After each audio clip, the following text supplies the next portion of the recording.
Madame, Monsieur, bonsoir et bienvenue dans votre journal. Dans l'actualité de ce lundi, manifestation du 17 juin, le maire de Guédiawaye, Ahmed Aïdara, écope d'1 mois avec sursis pour participation à un rassemblement interdit. Dans le même temps, le procureur a requis 1 an de prison, dont 6 mois ferme pour Déthié Fall et Mame Diarra Fam. L'audience est toujours en cours. Disparition d'un adolescent de 14 ans à Linguère, Pape Samba Gueye a été finalement retrouvé à Touba. Ses parents l'ont récupéré au quartier 28. L'adolescent est auditionné à Dara par les éléments de la brigade de gendarmerie. Le ministre de l'Emploi annonce des réformes majeures dans le secteur de la formation professionnelle. 46 nouveaux centres de formation dans les différents départements du pays. Dame Diop a fait cette annonce à l'occasion du démarrage des épreuves du bac technique aujourd'hui. Et puis à 12 jours de la fête de Tabaski, reportage dans les points de vente de moutons dans la capitale sénégalaise. Vous le verrez, les prix des béliers varient entre 100 000 et 400 000 francs CFA. Reportage à suivre.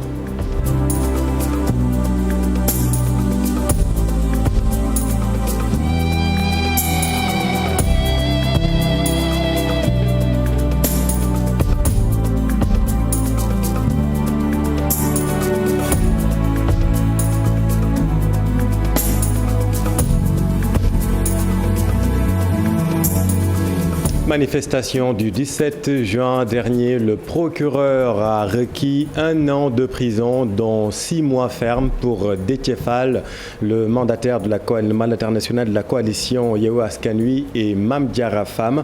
L'audience est toujours en cours au Palais Lat Dior. Ahmed Aïdara, lui, écope d'1 mois avec sursis pour participation à un rassemblement interdit. Le maire de Guédiawaye dormira donc ce soir chez lui, mais ses avocats comptent interjeter appel. Écoutons là-dessus Maître Bamba Cissé avec Abdoulaye Anne. Le juge a écarté 4 infractions et a retenu la participation à un attroupement non armé. Nous estimons que c'est une décision mitigée, donc nous sommes partiellement satisfaits. Même si quelque part, l'essentiel pour nous, c'est que nos clients aient pu être libres aujourd'hui. Pour moi, c'est le plus important. Et maintenant, le combat va continuer en vue de leur permettre d'avoir une relaxe en appel, parce que nous allons interjeter appel sur un point, parce que les juges ont écarté toutes les infractions à l'exception d'une seule. Donc on va faire appel. La seule infraction qui a été retenue, c'est la participation à une manifestation non autorisée, à un rassemblement non autorisé. Et donc toutes les autres infractions ont été écartées par les juges.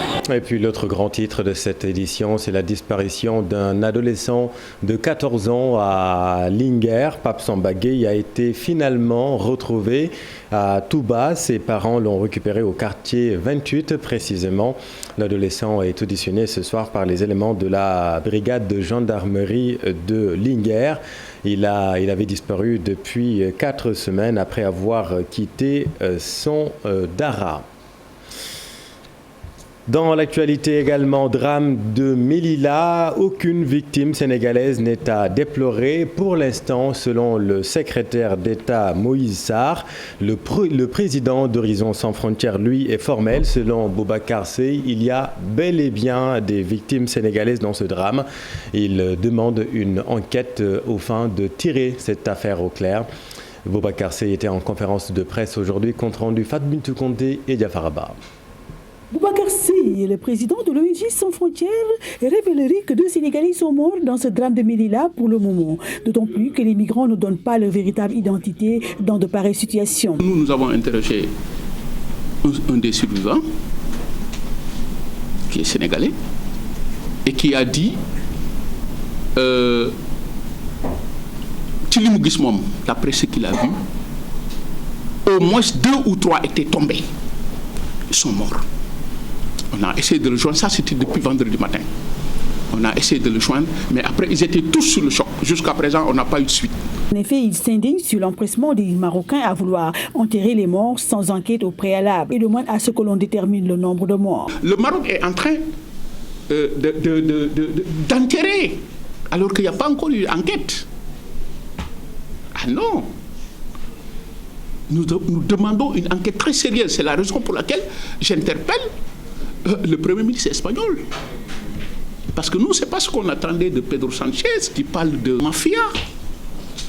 Ces jeunes étaient sans armes. Le président de l'ONG Sans Frontières s'offusque aussi de l'inertie des dirigeants africains qui actuellement n'ont pas réagi face à cette atrocité. Aujourd'hui, il y a le G7.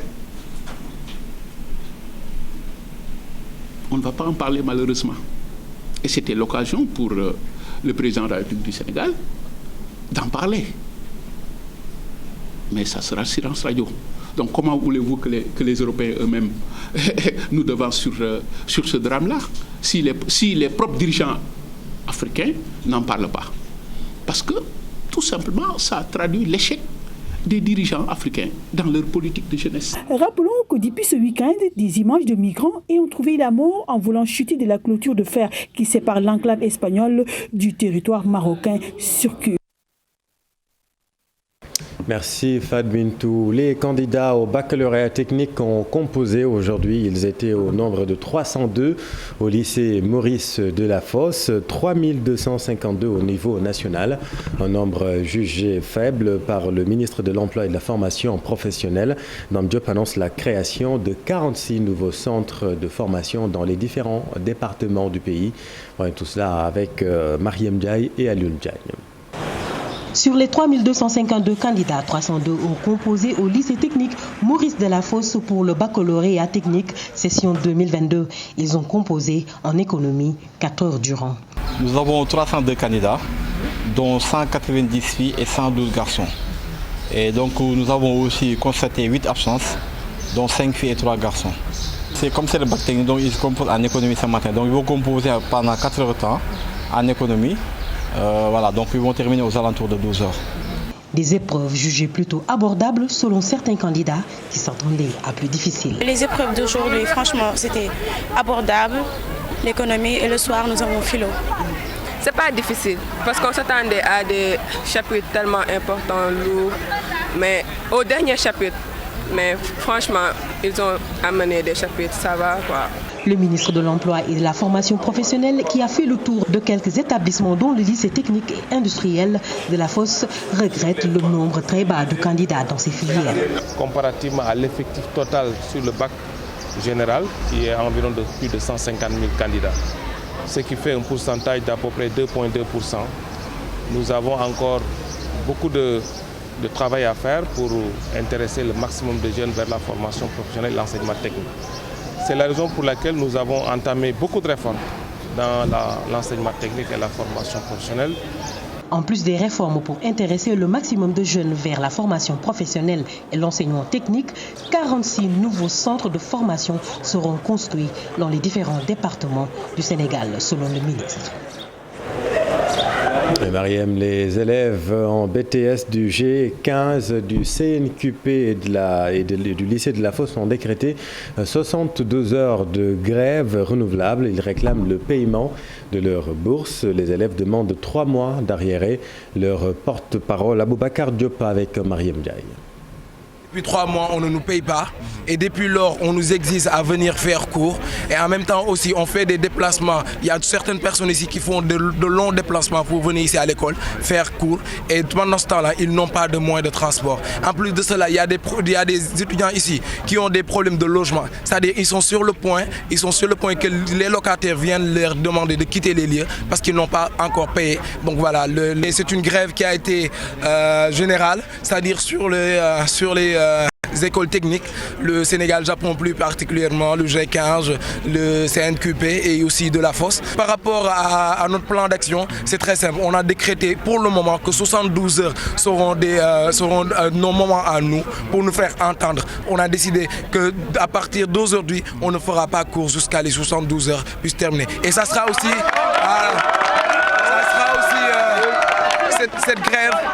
cette grève sera renouvelable. Visite du religieux Serigne Fallou Gallas Kaltoumba Mbacké à l'université Assane Seck de Ziguinchor. Le guide religieux exhorte les étudiants à la prudence. Il demande aux étudiants ressortissants de Mbacké de faire preuve de responsabilité en refusant l'appel de certains leaders politiques. Boubacar Diassi, Lamine Mandiank. En visite à l'université Assane Seck de Ziguinchor auprès des étudiants du département de Mbacké, le petit-fils de Cheikh Ahmadou Bamba Mbacké, Khadimou Rassoul, a invité ses étudiants à plus de responsabilités dans leurs études. Je vous invite au nom de la conviction que vous avez eue jusqu'à arriver à ce niveau, à continuer la recherche de la science, non seulement pour vous, mais aussi pour vos parents.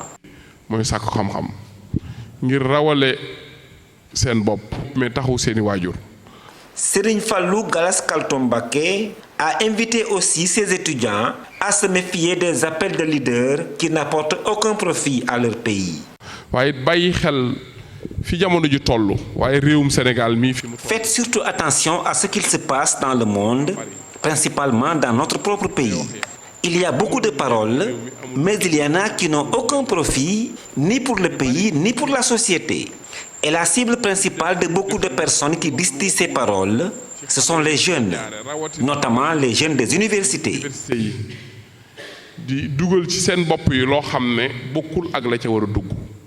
Prononçant un discours en présence de leur hôte, qui est accompagné de plusieurs autres autorités de Touba et du département de Mbacké, le président de l'amicale des étudiants ressortissants du département de Mbacké a exposé les principales difficultés auxquelles ils sont confrontés à Ziguinchor.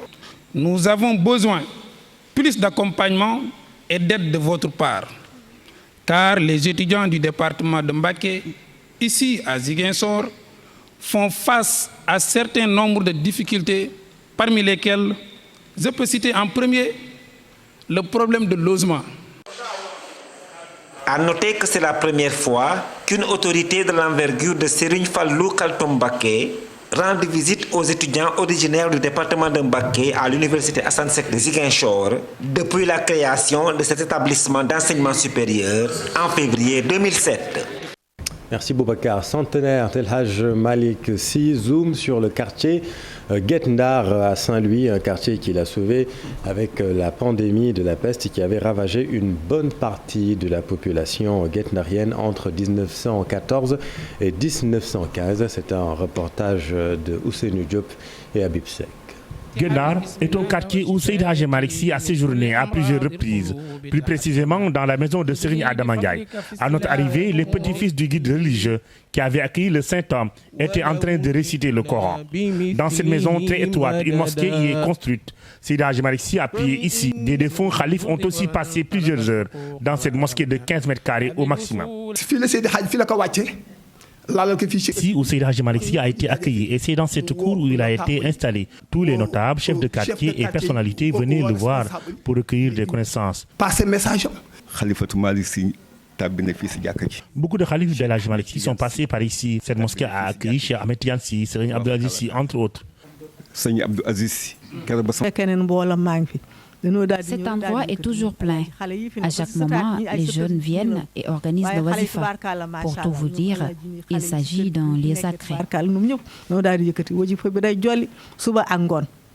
Mais l'histoire que tout le monde retient de Seydi Hadji Malick Sy et la population guendarienne est liée surtout à son sens d'écoute et de communication. Entre 1914 et 1995, devant le refus catégorique des pêcheurs guendariens de se faire vacciner pendant l'épidémie de la peste, il avait pris son bâton de pèlerin pour parler avec les pêcheurs et les convaincre à se faire vacciner. Le gouverneur d'alors avait pris la ferme décision de brûler le quartier de Guet-Ndar. N'eût été l'intervention de Seydi Hadji Malick Sy, il l'aurait fait. Le guide religieux a discuté avec les populations pour les convaincre de se faire vacciner contre la peste.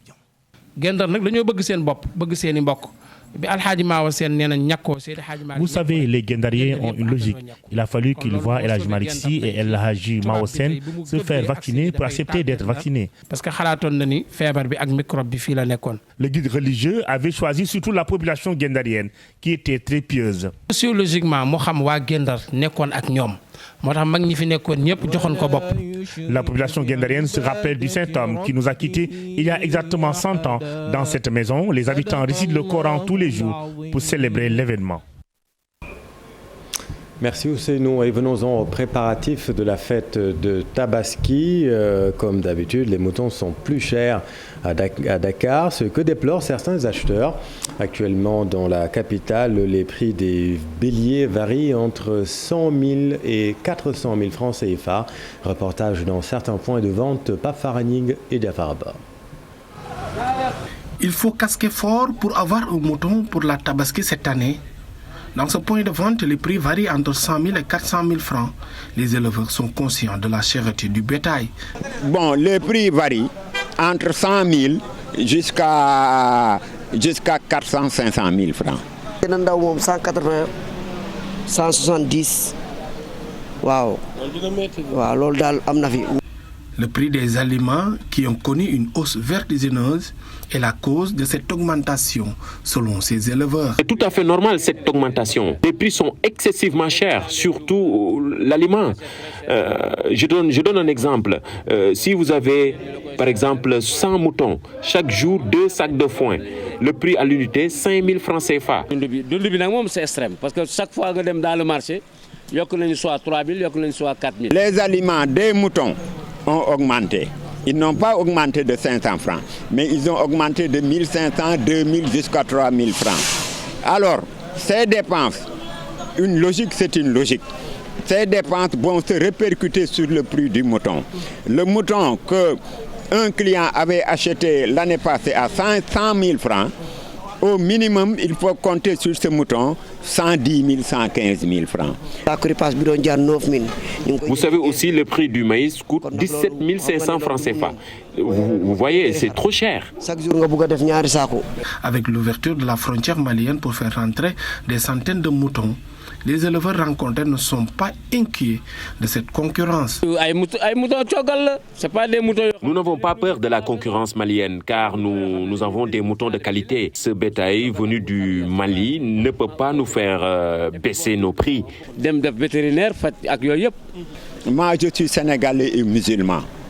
Mon vœu le plus cher, je ne parle pas des moutons de Maliens, mais si mon vœu le plus cher, les moutons du Niger, de Haute-Volta, mon vœu le plus cher, c'est qu'il y ait beaucoup de moutons pour que chaque Sénégalais puisse avoir un mouton avec le prix qu'il a. À quelques jours de l'Aïd el-Kabir, le prix du mouton reste cher dans les points de vente. Peut-être avec l'arrivée du bétail venu du Mali, les Sénégalais vont perpétuer le sacrifice d'Abraham sans beaucoup de difficultés. Le ministre de l'Élevage et des Productions Animales, lui, a visité le forail de Dara pour s'enquérir de la situation des moutons. Il juge assez satisfaisante la situation de l'approvisionnement du marché en moutons. Ali Salih Diop avec Mamadou Moustapha Ndiaye. Aujourd'hui, on a vu des moutons à des prix très variables. On a vu quelqu'un, je parle sous le contrôle du président du forail, qui lui-même a parlé aux gens. Certains ont dit effectivement que ce mouton peut être acquis à 80, d'autres à 100, d'autres à 120, d'autres à 200, d'autres à 250. C'est ça un marché. Et donc, ce marché est très très bien approvisionné. On a également un éventail de prix qui sont très importants. Je ne sais pas s'ils vont amener ou pas. Moi, ce qui m'intéresse en premier lieu, c'est faire en sorte que le bétail national puisse arriver à satisfaire la demande nationale. C'est le premier critère qui m'importe le plus. Il y a 114 marchés hebdomadaires, dont celui de Dara. Il y a 39 marchés dans la région de Dakar et il y a 38 autres marchés éparpillés à l'échelle du pays. Ce dispositif, on le suit 45 jours avant la Tabaski pour que chaque mouton qui entre dans ce dispositif, nous puissions effectivement collecter 3 choses qui sont importantes. Les prix, les quantités de cheptel, mais également l'origine. Voilà 3 leviers sur lesquels nous travaillons. À date, c'est-à-dire à la date d'hier, le nombre de moutons que nous avons recensés sur le marché dépasse celui qu'on avait recensé à la même date de l'année dernière pour presque 13 000 moutons. Ça, c'est important. La seconde chose, c'est que la part de l'offre nationale, de la production nationale a augmenté par rapport aux importations. Et ça, c'est à l'honneur de l'éleveur sénégalais. Ministre Ali Salih Diop qui sera l'invité de votre émission Déclic demain mardi. Le Sénégal se dote d'une stratégie nationale de l'état civil pour la mise en œuvre du programme de modernisation. Il s'agit du projet de numérisation NECAL, financé, vous le savez, à hauteur de 18 milliards de francs CFA par l'Union européenne. Voyons tout cela avec Marcel Farbe-Maroun et Youssou Barro. La mise en œuvre de la stratégie nationale de l'état civil au Sénégal est en bonne voie. Le processus d'élaboration de la dite stratégie a été discuté ce jour à l'occasion d'un atelier. Lancé en mai 2021, cette stratégie dénommée NECAL devrait permettre d'offrir un cadre national et plurisectoriel cohérent de modernisation de l'état civil. Faire en sorte que nous puissions avoir un état civil numérisé, digitalisé, informatisé, sécurisé, avec des interconnexions avec tous les centres d'état civil pour faciliter l'obtention des documents d'état civil. Un document d'état civil, c'est extrêmement important. C'est le premier document dont dispose une personne dès sa naissance qui puisse l'identifier, lui donner une nationalité et suivre cette personne durant toute sa vie, pouvoir avoir sa pièce nationale d'identité, son passeport, sa carte d'électeur. Le programme de modernisation de l'état civil a été financé d'une part par l'Union européenne à hauteur de 18 milliards de francs CFA pour une durée de 42 mois, soit 3 ans et demi. Ce travail est un travail stratégique qui aborde aussi les dimensions, on va dire, plus politique de la question, le cadre législatif, réglementaire, la coordination entre les différentes parties institutionnelles à tous les niveaux, encore une fois au niveau central et au niveau local, la question de la capacité des acteurs, la question aussi, Monsieur le ministre disait, la partie plus hard du renforcement du dispositif, donc la création d'espaces où ces faits d'enregistrement peuvent se réaliser, et enfin, et encore une fois, la grande question de la sensibilisation des personnes, des populations, des acteurs locaux, des acteurs communautaires à l'importance de l'enregistrement des faits d'état civil. Une fois validée dans tous ces aspects, cette stratégie permettra au Sénégal d'avoir une feuille de route très claire. Si quasiment tous les points ont été validés, il reste cependant l'aspect financier, évalué à plus de 70 milliards de francs CFA, qui, selon le ministre Oumar Gueye, fera l'objet de discussions plus avancées au sein du gouvernement. Merci Marcel. Environnement à présent, une lumière dans la grisaille de la pollution de Bargny, une conférence de haut niveau sur le leadership éthique et engagement des hommes et des femmes avec leader avec un pédigré à ravir. Toute communauté ont entretenu un public concerné par le sujet d'actualité s'il en est dans l'assistance. Il y avait évidemment Abdoulaye Cissé. Ce panel-là est un immense condensé d'hommes et de femmes leaders. Amsi Sophie Mathiam, responsable RH chez Novartis Afrique. Rokhaya Ndiaye, directrice associée au cabinet Rowan Partners, à ses heures perdues, femme engagée pour le développement communautaire. Et c'est elle qui parle le mieux du speaker Baba Zoumanigui, 40 ans de carrière à l'international et directeur Afrique chez IBM à seulement 28 ans. Baba Zoumanigui, c'est concret dans le sens où lui, il parle de choses qui relèvent d'une expérience, du vécu. Il a un vécu de leader, mais il a aussi des principes et des valeurs dans lesquels je vois l'avancement de nos sociétés. C'est quelqu'un qui est très engagé. Du beau monde dans cette salle de la médiathèque à Bassindione de Bargny et toute génération confondue. Quand Baba Zoumanigui parle de leadership, éthique et engagement, il ne s'arrête plus. L'avenir, c'est l'éducation, l'avenir, c'est les enfants. Et rien que pour ça, ça me donne autant de raisons de venir à Bargny, parce que la cause est noble. Et je pense que toute ma vie, j'ai essayé d'être utile. Et j'ai toujours ce concept de give forward, semer de la bonne graine pour que les enfants puissent en profiter. On n'a pas besoin d'avoir un titre pour dire qu'on est un leader. Le leader, c'est un constat après coup de quelqu'un qui a inspiré votre action. À ne pas confondre avec le pouvoir et le commandement. Le maire de Bargny est là, des notables également, des partenaires aussi, mais tout repose sur les épaules frêles de l'association Sunu Bibliothèque qui porte le projet de cette médiathèque. bi ñu ko Depuis que cette médiathèque est installée, les enfants l'ont littéralement pris d'assaut. À notre dernier inventaire, nous étions à plus de 1000 abonnés. Au-delà des enfants, les étudiants aussi sont fréquents ici, surtout en période de révision. Aujourd'hui, nous, quand on travaille pour la médiathèque, les gens ils pensent qu'on a une petite salle quelque part. Ils ne peuvent pas imaginer que c'est un édifice de très haute facture qu'on a fait à Bargny, parce que voilà, Bargny, ce n'est pas une commune développée, mais nous voulons pour Bargny ce qu'on a vu ailleurs. Après ça, on n'évoquera plus jamais Bargny que par son ciel et sa baie polluée. Une lumière a jailli ici pour un leadership éclairé.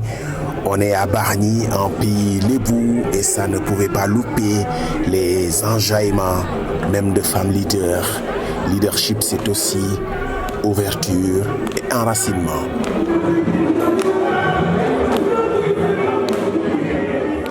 Magnifique Abdoulaye, merci beaucoup. Dans l'actualité internationale, l'actualité dramatique d'ailleurs, on parle des réactions africaines suite au drame de Melilla, une enclave espagnole frontalière du Maroc. Un drame survenu vendredi. Moussa Faki, le chef de la commission de l'Union africaine, qui a appelé à une enquête immédiate. Il dénonce le traitement violent et dégradant des migrants africains. Autre réaction, celle du président de l'Union africaine, Macky Sall, qui s'est dit choqué par la mort tragique de plusieurs migrants africains à Melilla. Il a exprimé sa compassion et ses condoléances à leurs familles éplorées. Le président sénégalais a également souhaité un prompt rétablissement aux blessés.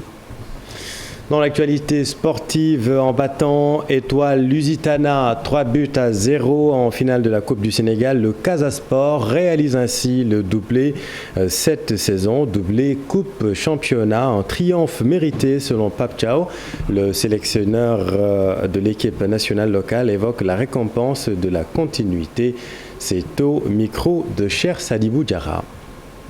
Félicitations au Casa et aussi mes encouragements à l'équipe de Étoile Lusitana qui n'ont pas démérité quand même parce qu'ils ont éliminé pas mal d'équipes de Ligue 1 et de Ligue 2. Donc on voit qu'il y a du potentiel dans cette équipe, mais aussi ils sont tombés sur du très très lourd, le Casa Sport, avec des joueurs que ça fait longtemps ils ont joué ensemble. Et avec des combinaisons, avec des automatismes qu'on a vus. Donc voilà, l'équipe, la meilleure équipe a gagné. Et souvent la meilleure motivation, c'est de leur donner par exemple des salaires qui peuvent aujourd'hui pouvoir leur permettre dans d'excellentes conditions de rester au pays. Sur les 11 titulaires, il y a 10 qui sont internationaux.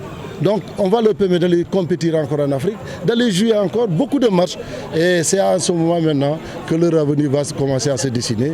Et c'est pourquoi je dis souvent aux agents, laissez-nous le temps aussi de concrétiser notre rêve. Notre rêve, c'est d'aller le plus loin possible en Afrique. Et on peut le faire sans cette belle équipe-là. Isaac Sport sacré pour la première fois en national féminin de handball. Isaac a battu en finale le tenant du titre Dissau sur le score de 26-25. Compte rendu, Cher Sadibou Diarra. Isaac Sport sur le toit du handball féminin au Sénégal, saison 2021-2022. L'équipe basée à Sacré-Cœur remporte le National 1. Le club du président Mamadou Diop détrône Dissau de Guédiawaye à l'issue d'une finale âprement disputée 26-25. Ce qu'on a joué ce soir en défense, j'ai réfléchi de le jouer en demi-finale. Mais si je perds la demi-finale et je donne quelque chose, un petit secret, ce que je pourrais jouer en finale, car on était déjà en finale avant ça, j'ai gardé quand même ça en finale.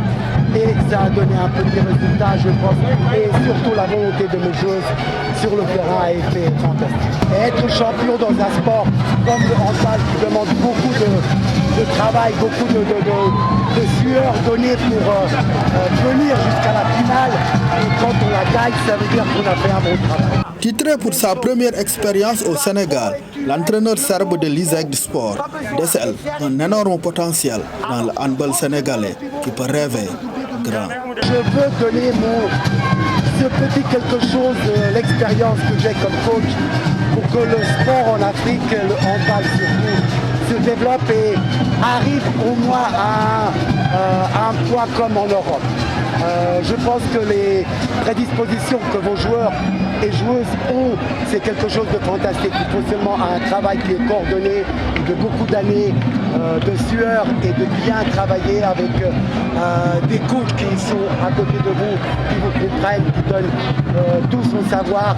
Et de cette manière, on peut élever le niveau du handball. En remportant son premier titre de champion chez les dames, Isexport gagne 1 250 000 francs CFA. C'est la même somme octroyée à l'ASFA qui conserve son titre en National 1 masculin. Les militaires sont sur 7 sacs de suite. Et puis un mot d'équitation à présent. Marie Foulon, Aliou Sarr, Babacar Oumar Dien et Lou Jacob sont sortis des épreuves championnats nationaux de l'équitation sénégalaise tenus ce week-end. La consécration pour une relève qui bouscule les anciens. C'est un compte rendu d'Aminata Maresso et Amadouba. De grosses surprises lors des championnats nationaux individuels d'équitation. À l'exception de Hamoudi Kazoun, battu par Marie Foulon en senior, tous les favoris ont remporté le titre dans les autres catégories. Je suis heureux d'avoir gagné, c'est l'objectif depuis le début de l'année et depuis toute ma vie. Donc je suis content d'avoir gagné ce championnat. Cette année, j'ai monté Kareleg United et j'ai gagné avec lui. Je suis content et je suis fier de mon cheval, je suis fier de mes coachs. Kareleg, il était un peu au refus, mais bon, ça va quoi. Aujourd'hui, ça s'est bien passé. J'ai Alix, car grâce à elle, j'ai évolué en très peu de temps et que sans elle, je n'aurais pas été championne aujourd'hui. Les Jeux olympiques de la jeunesse 2026 en ligne de mire, l'équitation sénégalaise est fière de ces jeunes cavaliers. On voit aujourd'hui que la relève est en train de se préparer. La relève est en train d'être assurée autour des jeunes cavaliers. Ce que l'on peut retenir généralement de ce championnat, c'est la diversité des juniors. Donc on voit qu'aujourd'hui, véritablement, les choses sont bien équilibrées, les choses sont bien partagées. Mais tout cela aussi traduit un important travail qui est en train d'être fait par la fédération, mais aussi par les clubs. Nous savons que nous avons en face de nous de très grandes échéances. L'échéance majeure qui sont les Jeux olympiques de la jeunesse. On la prépare bien, on organise bien les choses et tout cela est de bon augure pour la suite. Après les épreuves individuelles, le championnat du Sénégal par équipe est prévu le week-end prochain au Cercle de l'étrier de Dakar. Merci Aminata, c'est la fin de cette édition. Merci infiniment de l'avoir suivi. L'info continue dans un instant avec Pape Abdoulaye et son invité ce soir, Madame la ministre Noor Ndiaye. Restez avec nous, vous êtes au bon endroit. Bonne soirée.